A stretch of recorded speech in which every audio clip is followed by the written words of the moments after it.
और चलिए बढ़ते हैं आगे। बड़ी खबर आपको बता दें, समाजवादी पार्टी में टिकट पर कंफ्यूजन जारी है। मेरठ से एसपी फिर बदल सकती है प्रत्याशी। सुनीता वर्मा के नाम को लेकर चर्चा है। अतुल प्रधान का टिकट कट सकता है। बदायूं, बिजनौर, गौतम बुद्ध नगर में बदलाव हो चुका है। मुरादाबाद से भी प्रत्याशी बदला जा चुका है और अब माना जा रहा है कि मेरठ सीट पर भी कंफ्यूजन जारी है। मेरठ से एसपी फिर से अपना प्रत्याशी बदल सकती है और सुनीता वर्मा के नाम को लेकर चर्चा चल रही है। अतुल प्रधान का टिकट काट सकती है समाजवादी पार्टी। तो लोकसभा चुनाव से पहले समाजवादी पार्टी में टिकटों को लेकर बहुत ज्यादा कंफ्यूजन है। शुरुआत मुरादाबाद सीट से होती है और उसके बाद मेरठ में भी अब सीट को लेकर, नाम को लेकर कंफ्यूजन है। बदायूं, बिजनौर, गौतम बुद्ध नगर में बदलाव हो चुका है और सबसे पहले शुरुआत मुरादाबाद सीट से हुई थी, जहां से पहले एसटी हसन को टिकट दिया गया था, लेकिन उसके बाद रुचि वीरा को वहां से समाजवादी पार्टी ने प्रत्याशी बना दिया। और अब वही कंफ्यूजन मेरठ सीट को लेकर भी है। यहां से सुनीता वर्मा के नाम को लेकर चर्चा चल रही है। अतुल प्रधान का टिकट काट सकती है समाजवादी पार्टी।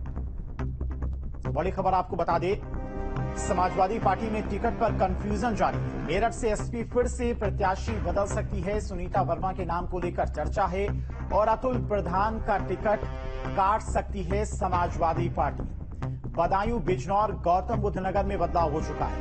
मुरादाबाद से भी प्रत्याशी बदल चुकी है समाजवादी पार्टी, लेकिन ऐन वक्त पर प्रत्याशी बदलने का क्या खामियाजा समाजवादी पार्टी को भुगतना पड़ सकता है, ये चुनाव के बाद पता चलेगा।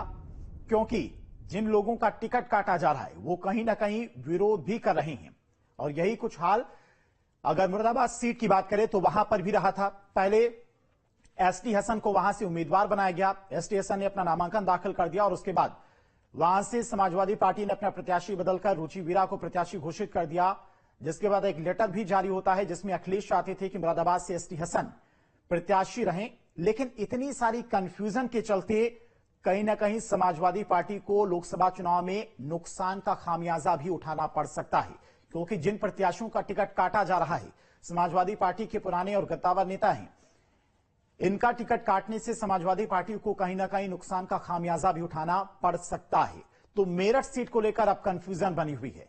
मेरठ में एसपी फिर से अपना प्रत्याशी बदल सकती है। सुनीता वर्मा के नाम को लेकर चर्चा है और अतुल प्रधान का टिकट समाजवादी पार्टी काट सकती है। क्या अतुल प्रधान को कहीं और से टिकट देने की समाजवादी पार्टी की तरफ से तैयारी की जा रही है या फिर अतुल प्रधान की जगह सुनीता वर्मा को ही प्रत्याशी बनाया जाएगा?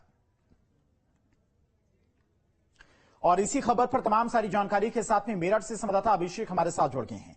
अभिषेक, समाजवादी पार्टी में टिकटों को लेकर, नामों को लेकर इतना ज्यादा कंफ्यूजन क्यों और मेरठ सीट पर क्यों अतुल प्रधान का टिकट काटकर अब सुनीता वर्मा को टिकट देने की चर्चा है?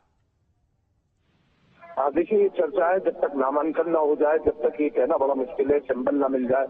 अतुल प्रधान ने कल अपना नामांकन जरूर दाखिल किया, लेकिन सिंबल उसके साथ नहीं था और शाम को ही उनको तलब कर लिया गया लखनऊ। योगेश वर्मा जो सुनीता वर्मा के पति हैं, वो लगातार पिछले 15 दिनों से लखनऊ में डेरा डाले हैं। अखिलेश यादव को अपना स्टैंड अभी तक क्लियर नहीं है कि टिकट किसे देना है, किसका काटना है।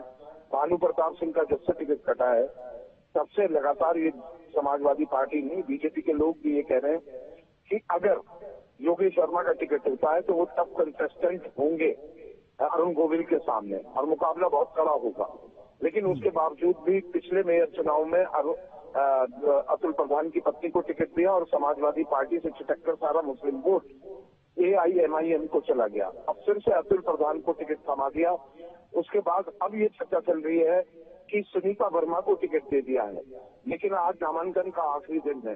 अगर टिकट दे दिया है और सिंबल भी दे दिया है तो योगेश वर्मा या तो चार्टर्ड फ्लाइट से अखिलेश यादव उन्हें भेजेंगे, तब वो टाइमली आकर अपनी पत्नी का नामांकन पत्र दाखिल करा पाएंगे। क्योंकि अगर वो बिना सिंबल के नामांकन पत्र दाखिल करती हैं तो वो समाजवादी पार्टी का सिंबल किसी के पास नहीं आएगा, ना अतुल प्रधान के पास, ना ही सुनीता वर्मा के पास। ये बहुत बड़ा पेश गया है और मेरे जैसी प्रतिष्ठित सीट को लेकर नामांकन के आखिरी दिन तक बसोपेश की स्थिति बनी हुई है। अगर टिकट अतुल प्रधान का ही है तो सिंबल अभी तक उन्होंने जमा नहीं किया है। कल जब नामांकन उन्होंने दाखिल किया तब सिंबल उसके साथ नहीं था, बिना सिंबल के उन्होंने नामांकन पत्र दाखिल किया है। ऐसे में समाजवादी पार्टी और गठबंधन की ये जो सीट है जहां ये भारतीय जनता पार्टी की मजबूत चुनौती से लड़ने की बात कर रहे हैं, वहां एक अलग कैंडिडेट, एक विदाउट सिंबल अभी तक वहां पर मेरठ में नहीं है।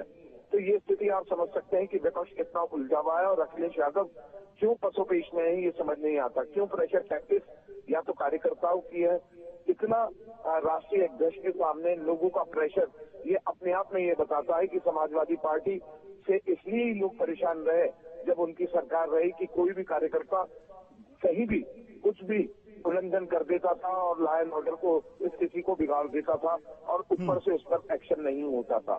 कुल मिलाकर आज नामांकन के कुल 4 घंटे अभी बचे हुए हैं और ऐसे में देखना बहुत दिलचस्प होगा कि कौन सिंबल लाकर जमा करता है, अतुल प्रधान या योगेश वर्मा की पत्नी सुनीता वर्मा। तो ये एक अभी पसोपेश की स्थिति बनी हुई है। चर्चा जरूर चल रही है, लेकिन ऑफ द रिकॉर्ड कोई कुछ बोलने के लिए तैयार नहीं है कि टिकट किसका हुआ। ना तो कोई प्रवक्ता को अभी तक अधिकृत किया अखिलेश यादव ने, ना ही लखनऊ से कोई बयान है, ना ही जिला अध्यक्ष कोई बयान देने को तैयार है और ना ही शहर अध्यक्ष बयान देने को तैयार है। तो अभी पसोपेश जो बना हुआ था वो पसोपेश अभी बना हुआ ही है। अतुल प्रधान का नामांकन दाखिल है लेकिन विदाउट सिंबल। ठीक है अभिषेक, कहीं ना कहीं इस कंफ्यूजन की स्थिति से समाजवादी पार्टी को नुकसान भी हो सकता है। फिलहाल आप नजर बना के रखिएगा। तमाम सारी जानकारी के लिए आपका बहुत बहुत शुक्रिया।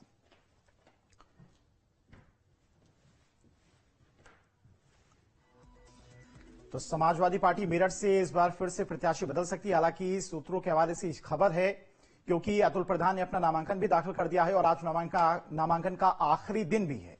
अब ऐसे में देखना होगा कि मेरठ सीट को लेकर समाजवादी पार्टी क्या निर्णय लेती है। बढ़ते आगे लखनऊ से